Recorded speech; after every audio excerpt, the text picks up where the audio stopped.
So we have Erin Hartley. Where's Erin? We have Kelly Dyer. We have Deb Richardson and Jenny Burton. Their topic is on caring science in the virtual classroom, fostering emancipatory teacher-learner relationship. Go ahead, ladies. It seems almost fitting that we talk about caring to wind this section up because just recently I've witnessed a lot of caring in this room. And several people just saying that we need to carry on, caring in the classroom, peace, harmony, all of the things that we talked about. This is going to take it just a little step further because we are here from Georgia. We're in an EDD program, so we teach in higher education, and we also are students. And we are EDD students in a nursing program that is based on the caring curriculum. So we're just going to share with you, this is not a study, but we're going to share with you just a little bit about what we've experienced and how we take our caring that we learn in the curriculum as a student and how that impacts us as instructors and how it impacts our own students. And this program that we are in is 100% online. So that's what we're going to focus on is how do you have caring in an online environment.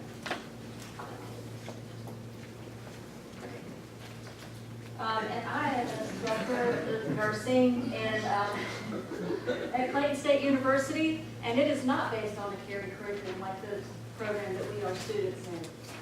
But however, as many people say, the caring is the essence of nursing, we have to incorporate caring in a lot of our programs and our curriculums and our courses that we teach in nursing.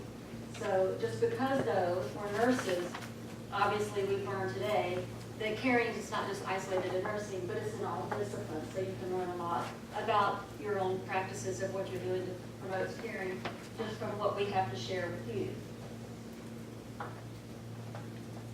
And so this is just a picture of our school in Georgia. It's a lot larger than that one picture. That's one building. And like I said, it's based on the caring curriculum. And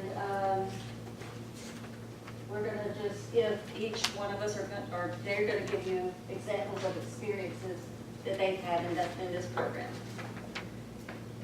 So to start off with, I just want to get an idea of what you think caring looks like. Anybody want to say a word or two what you think caring looks like? Caring looks like sharing. It looks like sharing. Remember that, right? It looks like sharing. What else? Maybe You do hugging. something, you do something nice for somebody else who is Right, in you're need. doing something nice. You're exchanging humanistic behaviors between the two of you, supporting each other, having positive attitudes, hugging, holding hands, caressing, touching, whatever. And all of those things are what we think of typically as caring. So, but in an online environment, to take this just technically a little bit further, there are 3 terms that we're going to expound on that can help us as instructors to use caring a little bit more technically and then expound on that. Engrossment, which is being totally involved with your students, what's going on with them and understanding them, not just being someone behind a computer typing. Motivational displacement, meaning that you have motivation for your students to do well and the projects that they're working on to do well, so that you're promoting not just that person, but everything that the student's involved in. Reciprocity is also where you have a joining of the 2 people intertwined to have a common goal, to reach your goals. So, Erin? All right, I'm Erin Horkey, and I am actually not from Georgia. I teach at the University of Toledo, which is in Ohio, and but I do go to school with them in Georgia. So I'm going to talk just briefly about a little bit more about motivational displacement. So when we're looking at motivational displacement, we're looking at what I can do as a teacher to encourage my students and really invest in them and strive for them to be successful. What's my role in their success? And so if you look at a traditional classroom, there's a power gradient between a student and a teacher in a traditional classroom, where a teacher historically has power. If you look at a caring science classroom, the power is shared. And when the power is shared, you co-construct knowledge with your students. So instead of me teaching my students, I work with my students and I say, let's figure this out, let's build knowledge, let's build who you are as a student and who you're going to be as a professional. And so within that, in order to do that, I have to have a relationship with my students. I have to know them as a person. I have to understand them. I have to understand what's going on in their lives, because that translates then into the professional they become. When we look at nursing and we look at the ethics of nursing, who they are as a person becomes who they are as a nurse. So if I don't know them as a person, I can't make them a nurse. And so we really partner together, me and my student, for their success. And so to do this, I make an investment every semester to get to know my students. And so my problem is, though, I teach introductory courses, so I have 100 students in a giant lecture hall, and I can't get to know them in that giant lecture hall. So I go online into our course management system, and I build discussions in our course management system that are solely personal connection. They're not anything related to course content, but my students do an introduction, and then they do updates, right? What are your highs, what are your lows, what's going on with you? And when I read their discussions and I go through, I get to know them as a person. So when they come to my office because they're struggling, I already know who they are on a certain level. And then we can build that relationship together. So when we're looking at this, we're really looking at how personal knowing is fundamental to your growth as a human being and your growth as a student. And so we have to build personal knowing with our students. So I use my online discussions to do that, which just kind of brings that element, this picture's creepy to me, but it brings that element of caring like through the computer in a way that you're with them then. So Erin spoke a lot about how what we've experienced in our caring curriculum has motivated her to take extra steps to get to know her students. But our students have to know us as well, because that caring curriculum is a mutual collaboration in knowledge creation. And so what I want my students to know most about me is that I am invested in their success. Thank you. So we collaborate with students for their success. It requires structure. It requires clear expectations on both parts. They need to know what I expect of them in my class, but I need to know what they expect of me as a faculty as well. And then consistency is very important. The vigilant observations that's so characteristic of this engrossment. If my student misses an assignment or my student has some change in their performance, I don't wait for them to reach out to me. I reach out to them. I send them a reminder. I ask them, is something going on? I remind them of my office hours, my phone number, and that I'm available 7 a.m. to 10 p.m. because I want them to reach out to me. I touch base. I collaborate to resolve the problems that they bring to my attention. And then receptivity. I said I'm available 7 a to 10 p, but if that student calls me at 10:05, receptivity means that I answer and I thank them for reaching out, because I want to encourage them to collaborate with me for their success.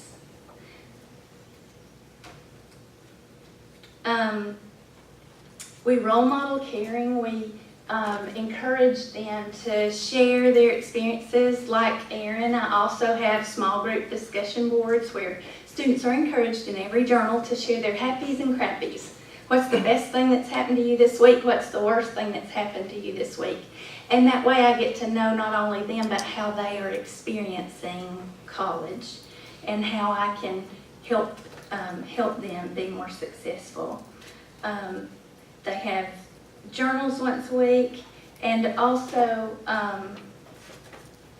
we identify additional resources that can aid in their success. They gave me this slide for some reason because I said, we need to point out that caring in education is not stereotypically Southern hugs and comfort and sweet teas and pats on the back. But, like I think you mentioned that if we don't teach peace, someone else will teach them war. Just like this Southern dialect that nobody tries to learn to talk like this.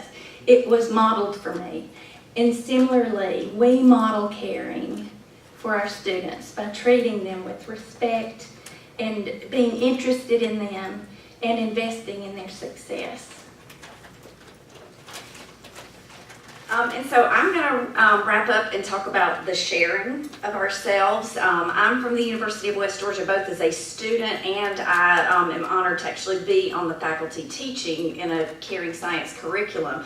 And we need the reciprocity because, you know, oftentimes our hidden curriculum implies to our students that we actually don't value them. The things that we don't say communicates to them that you're just another number in a chair, you're just another revenue stream. And so we need to be very intentional in building relationships, and reciprocity helps us do that through mutually initiated dialogue. And what that means is I cannot be the only voice in the classroom. We have to invite our students in to dialogue with us. We need to provide a very organized structure so that our energy and effort is focused on teaching and learning and not dealing with the logistics of, you know, what day is the assignment due, the calendar doesn't match the syllabus, and things like that. And we need to respond very quickly with feedback to help our students grow, and that also helps to build the relationship of trust, because if I say I'll give you feedback in 3 days and it takes me 6, then no trust is present between myself and the learner. We experience reciprocity from our professors by them asking for feedback. They actively and persistently ask us for feedback. And we had an experience with a curriculum design course where what we were being asked to do was very redundant. Every student was answering the same question, and so learning just wasn't happening. And we gave them that feedback, and mid-semester the rest of the course completely changed because our learning just was not there. And so we were able to negotiate for our learning, and so I've carried that into my own classroom where I do a contracted grade. I've stepped away from the traditional, these assignments at this level, to letting my students negotiate and contract for the quantity and quality of work that they are going to do. And so it has totally revolutionized that classroom because that power differential has shifted from me saying you must, you must, you must, to letting them decide how much effort do they want to put into their learning.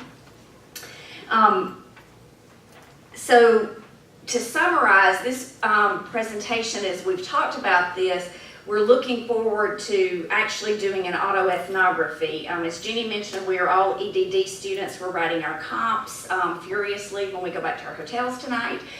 So once we finish our dissertations, we plan to let this evolve into an actual autoethnography study of what we've experienced in a caring science curriculum. So stay tuned, there will be more. But transparency is incredibly important within the caring science classroom. And it has to be transparency at every level. Classroom policies, classroom decisions, why you did things the way you did them in evaluation. And then also, again, that open dialogue, that it's valued, it's expected, it's invited and encouraged.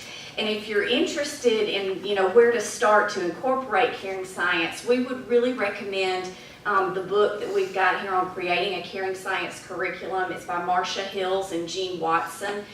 Jean Watson is the author of The Theory of Human Caring. And so I would encourage you, you know, to explore that as a way to start implementing some caring into your classroom that goes beyond, you know, the hi, how are you, you know, to be very intentional about incorporating this into your classroom. And I know several speakers have talked about online, the Zoom and the different ways that you can connect with students. We connect through Hangouts, Google Hangouts. Our professors don't want to talk to us on the phone or through email. They want to see our face, and that way they can see what our reactions are, and I've started to incorporate that as well. If a student wants to meet with me during virtual hours, let's do it through a Hangout, because that way I can see their face and see their reactions. And so that's been something that has really changed and built the relationships both in our program and with our students as well. We have a nice list of references for you that would be a really good literature place for you to start if you've got more interest in caring science. So any questions? Deb will answer them all. Yes, sir. Thank you for this wonderful presentation, which is quite interesting.